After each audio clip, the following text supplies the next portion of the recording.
ఎదగమని మొక్క నీకు చెబుతుంది. ఎదిగిన కొద్దీ ఒదగమని అర్థమందులో ఉంది.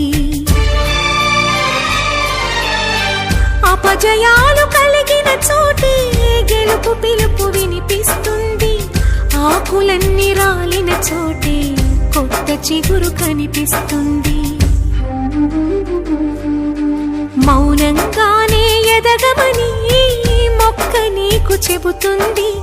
ఎదిగిన కొద్దీ ఒదగమని అర్థమందులో ఉంది.